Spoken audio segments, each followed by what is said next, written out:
नमस्कार मित्रांनो, आपल्या सुंदर विचार या चॅनलमध्ये सर्वांचे खूप खूप स्वागत आहे.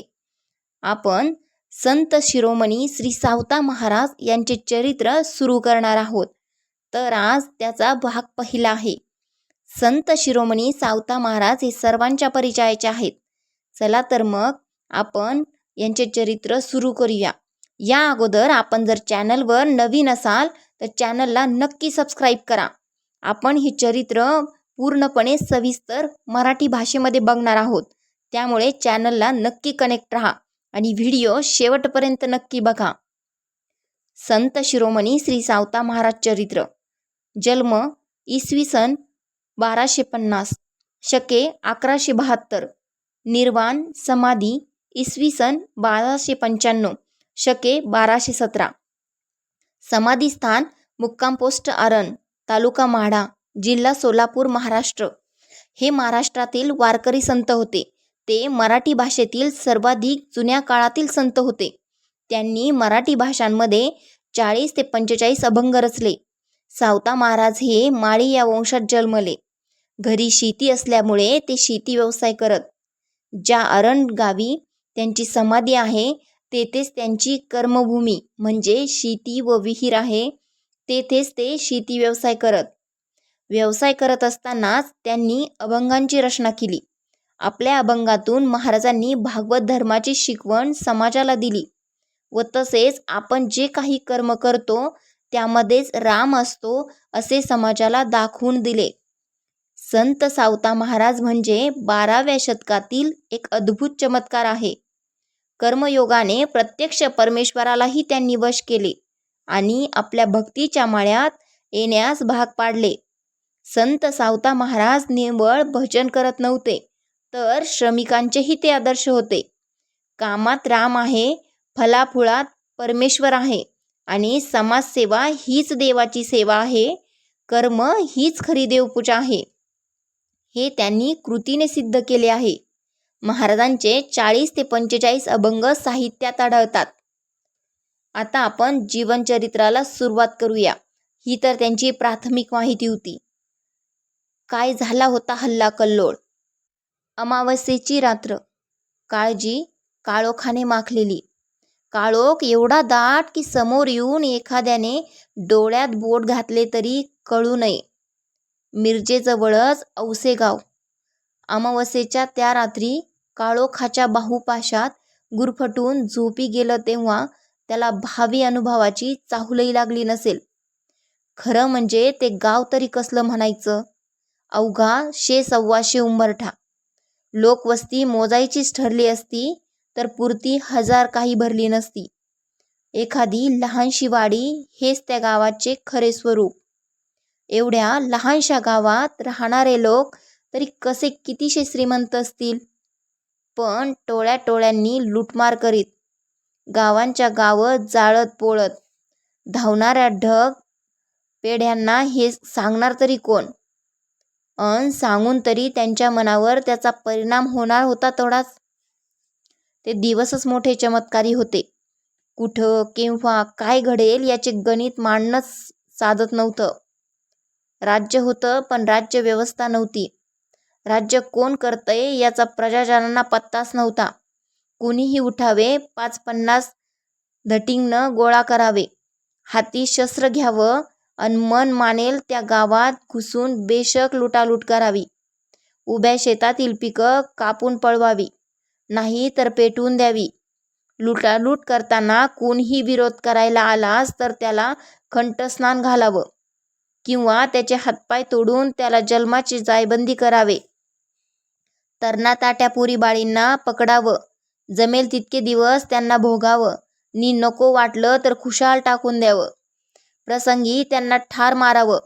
हे सगळे अनाचार करणाऱ्यांना ना कोणी दाबता दडपता की अराजक म्हणावं तसं सगळं होतं. बळी तो कानपिळी अशी व्यवस्था होती.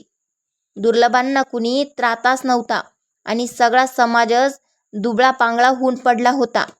आजचा दिवस बरा गेला म्हणायचा नि अंथरुणावर पडल्यावर देवा परमेश्वरा उद्याचा दिवसही असाच निर्विघ्न जाऊ दे अशी प्रार्थना करीत झोपी जायचे. औसेच येथे अभागी गावकरी असेच त्या रात्री देवाची प्रार्थना करीत होती. झोपी गेले अन अवघ्या तासाभरातच कालवा झाला.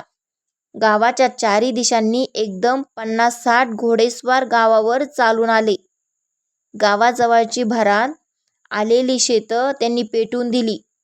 त्या जळत्या शेताच्या हलत्या लवलवत्या प्रकाशात दचकून उठलेल्या गावकऱ्यांनी भेदरून काही पाहिलं असेल तर हे लखलखत्या तलवारी नाचवीत अन दिन गरजत भूतासारखं तांडव करणारे घोडेस्वार. या स्वारांनी आपले डोळे उघडे ठेवून बाकीचा चेहरा डोक्यावरच्या फेट्याच्या लांब शेवांनी झाकून टाकला होता. त्यांचे उघडे डोळे पेटलेल्या इंगळासारखे आग ओकत होते.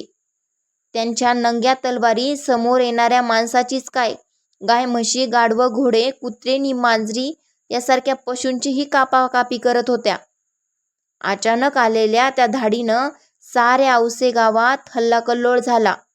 जो तो आपला जीव घेऊन पळत सुटला. नवरा बायकोला सोडून नि बायको नवऱ्याला सोडून आणि नवरा बायको आपल्या मुलांना टाकून केवळ स्वतःचा जीव वाचवावा म्हणून निवारा शोधत धावू लागली.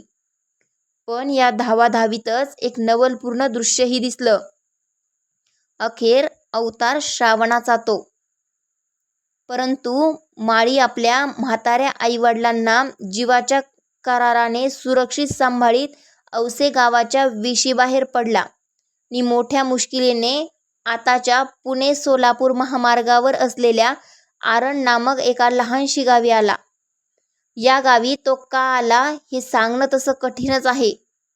कदाचित पायाखाली आलेल्या असंख्य वाटांपैकी कुठली तरी एक वाट धरायची म्हणून त्यानं जी वाट धरली असेल ती नेमकं या गावाशी आली असेल आणि धावून धावून थकलेल्या परसू कंटाळून इथंच विसावला असेल. एक मात्र खरं की या गावात पाणी पुष्कळ होतं. पाणी म्हणजे जीवन. माणसाला एक वेळ अन्न नाही मिळालं तरी पाणी हवं. जीवन जगायला तेवढंही प्रसंगी पुरेसं होतं. परसूनं तोच विचार केला असेल आणि इथं तो कायमचा वस्तीला राहिला असेल. ते अरणगाव म्हणजे गाव नव्हेच, निव्वळ अरण्य, जंगल, भोवताली घनदाट झाडी नि मधूनच वाहणाऱ्या निव्वळशंख पाण्याचा प्रवाह. धारेच्या ऐलपैल तीरावर बसलेली 400-500 कष्टाळू माणसांची वस्ती. अरण्यात राहायचं तर कष्ट केलेच पाहिजेत. या अरण्याला कुणी दिंडीरवनही म्हणत. परसू नेमका या दिंडीरवनात पोहोचला आणि तिथंच रुळला. हळूहळू त्याला तो वनवास ही सुखाचा वाटू लागला. त्याच्या जीवनातली धावाधाव संपली. पहिले काही दिवस इथं तिथं विसावल्यावर त्यानं एक दिवस चांगली ऐसपैस जागा निवडली नि त्या जागेवर आपलं लहानसं झोपटं उभारलं. तसं पाहिलं तर माणसाच्या खऱ्या गरजा 3च: अन्न, वस्त्र आणि निवारा. पैकी निवारा तर मिळाला. आता अन्न वस्त्रासाठी धंदा रोजगार बघणं आलं. परसू जातीचा फुलमाळी. भूमातेची सेवा घाम गाळून करणं त्याच्या अंगवळणीच पडलेलं. तो तरुण होताच, पण कष्टाळू होता, नम्र होता आणि प्रामाणिक होता. प्रामाणिकपणानं कष्ट करायची ज्याची तयारी आहे त्याला कामधंदा मिळायला त्या काळी कसलीच अडचण पडत नसे. परसूलाही ती पडली नाही. आणखी एक होतं. परसू पंढरीच्या पांडुरंगाचा निष्ठावान उपासक होता. त्याचा पिता देऊमाळी तर पंढरीचा वारकरीच होता. तुकाराम बुवासारख्या भागवत धर्माच्या थोर धुरीगानं नंतर जी वारकऱ्यांची जीवनसूत्र: कोणाही जीवाचा न घडो मत्सर, वर्म सर्वेश्वर पूजनाचे, जोडुनिया धन उत्तम व्यवहारे, उदास विचारे वेच करी, अशा शब्दात सांगितली, ती मुळी देऊच्या नि त्याच्यामुळे त्याच्या पुत्राच्या परसूच्या रोमारोमात आधीच भिनलेली होती. आणि म्हणूनच घरात 18 विश्वे दारिद्र्य असूनही परसूच्या घरात प्रसन्नतेचा प्रकाश भरून पाहिला होता. दिवसभर शेतमळ्यात राबावं, दिवस मावळला की आपल्या त्या चंद्रमौळी झोपड्यात परतावं, मातापित्यांशी प्रसन्न संवाद करीत पुढे येईल ते अन्न भगवंताचा प्रसाद म्हणून आनंदानं सेवन करावं. उत्तर रात्र पावेतो भगवत भजनात मग्न व्हावं अन मगच अंथरुणावर अंग टाकावं. मग झोप अशी शांतनी गाढ लागे की बोलून सोय नाही. देऊ माळ्याला मुलं होती 2. परसू नि डोंगर अशी त्यांची नावं. पैकी डोंगर त्या वावटळीत कुठंतरी भरकडला. त्याचा पत्ताच लागला नाही. परसू मात्र आपल्या माता पित्यांना घेऊन या अरण्यात नंदनवन उभारू लागला. ज्याचा सखा हरी त्यावर विश्व कृपा करी. ज्याचा सखा हरी त्यावर विश्व कृपा करी या संतवाणीचा त्याला नित्य अनुभव येत होता. परसूचे आई वडील त्याला नित्य नाना संतांच्या आणि भगवंताच्या कथा गाथा सांगत होते आणि त्यानं जीवनात कसं वागावं हे त्यांच्या मनावर बिंबवित होते. परसू त्यांच्या आज्ञेत होता. पांडुरंगा एवढेच किंबहुना त्याच्याही पेक्षा पूज्य आई आपले आई वडील असतात हे त्या शहाण्या पोराला पुंडलिकाच्या आणि रामायणातल्या श्रावणाच्या कथेवरून फार चांगल्या प्रकारे समजलेलं होतं. एका अर्थी तो श्रावणाचाच दुसरा अवतार होता. त्यामुळे आई वडिलांची कोणतीही इच्छा पुरी करण्यासाठी परसू सदैव तयार असे. पुढे आपण ऐकणार आहोत. एकाचे 2 हात झाले शुभमंगल झाले. परसूचे आई वडीलही आपल्या या गुणी अन कर्तृत्ववान मुलावर जीवापाड प्रेम करीत होते. पुढे वयात आला. त्याला 4 पैसे मिळू लागले. तसे त्याच्या आई वडिलांना त्याचे 2हाचे 4 हात व्हावे असं वाटू लागलं. देऊनं परसूला एखादा आपल्या मनातला हा विचार सांगून म्हटलं, बाबा परसू, तुझं एकदा लगीन लागलं की आम्ही डोळे मिटायला मोकळे झालो. आपल्या वडिलांचं हे बोलणं ऐकून परसू कधी नव्हे तो गंभीर झाला. तो कसाबसा म्हणाला, बाबा, माझ्या लग्नाची एवढी काय घाई आहे? मला तर वाटतं लगीनच करू नाही. आपला कामधंदा बरा, भजन बरं, उगी आणखी हा नवा व्याप कशाला? नाही नाही पोरा, असं काय वंगाळ बोलू नको. तुझं हे तरणताटं शरीर, त्याला भाकरी तुकडा घालाय तरी तुझं माणूस हवं. तुझी आई काय नि मी काय, आणखी 2-4 वर्ष हाऊ आणि मग मरून जाऊ. तुपला तू लगीन कर कसा. देऊच्या या बोलण्यावर परसूला काय बोलावं सुचेना. तो गप्प बसला. पण त्यानं मनोमनी ओळखलं, बाबा काही ऐकणार नाही. आपल्याला लगीन करून संसाराची मांडामांड करावीच लागणार. आणि झालंही तसंच. त्याच गावातील सदू माळ्याची मुलगी परसूला सांगून आली. उभय पक्षातल्या वडीलधाऱ्यांची जी काही बोलणी व्हायची ती झाली आणि थोड्याच दिवसात एका शुभ मुहूर्तावर परसूच्या मस्तकावर मंगलक्षदा पडल्या. हळदुल्या पावलांनी त्यांची गृहलक्ष्मी त्यांचा उंबरठा ओलांडून आली. परसूच्या त्या पत्नीचं नाव नांगिता. नांगिता रूपानं तर देखणी होतीच, पण गुणांनी उजवी होती, शालीन होती, कामसू होती, सर्वांचा यथासांग आदर सत्कार करणारी होती. परसूच्या आईवडिलांना तिचं फार कौतुक होतं. आपल्या मुलाच्या सोन्याचा संसार पाहून ते अंतरी सुखावले होते. तथापि ते दोघेही आता थकले होते.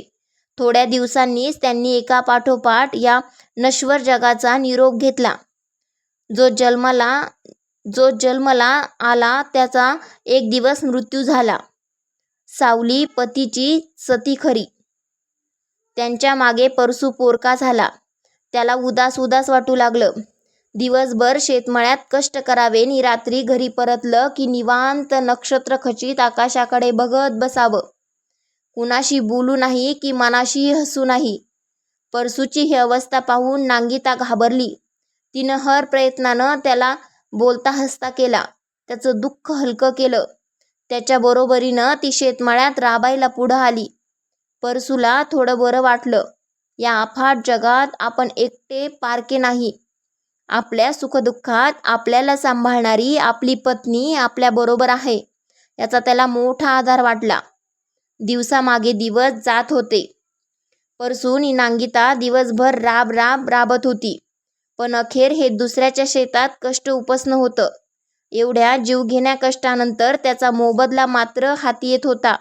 तो भारी तुटपुंजा, जेमतेम 2 माणसांचं पोट भरेल एवढा. नांगितानं विचार केला, हे असं किती दिवस चालणार?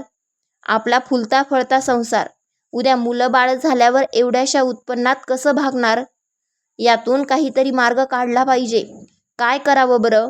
नांगितानं आपल्या मनातले हे सारे विचार प्रथम आपल्या नवऱ्याच्या कानावर घातले.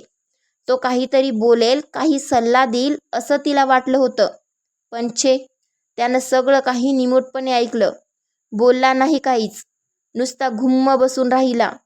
नांगितेनं फारच छेडलं तेव्हा नाखुशीनं म्हणाला, बघू होईल काहीतरी, पांडुरंग आहे त्याला काळजी. नांगितेनं हे ऐकलं ती तेव्हा गप्प बसली. पण तिनं विचार केला, पांडुरंगाला काळजी हे खरं, पण आपणही हातपाय हलवले पाहिजेत. आपला नवरा काही घरबशा नाही, कष्टाळू आहे. दुसऱ्याच्या शेतात तो मरमर राबतोय आहे. तेच आपला एखादा जमिनीचा तुकडा घेऊन त्यात राबला तर? कल्पना नामी होती, पण तो जमिनीचा तुकडा विकत घ्यायला लागणारे टक्के कुठून आणायचे? नांगितेनं विचार केला, आपल्या वडिलांना विचारावं. फार तर नाही म्हणतील, पण म्हणतात ना, सत्य संकल्पाचा दाता नारायण. सत्य संकल्पाचा दाता नारायण. मित्रहो, तुम्हाला संत शिरोमणी सावता माळी यांचे जीवनचरित्र ऐकायला जर आवडत असेल तर व्हिडिओला नक्की कनेक्ट राहा. पूर्ण व्हिडिओ ऐकल्याबद्दल मनापासून धन्यवाद. आणि यापुढचेही व्हिडिओ ऐकण्यासाठी चॅनलला नक्की सबस्क्राईब करा. धन्यवाद.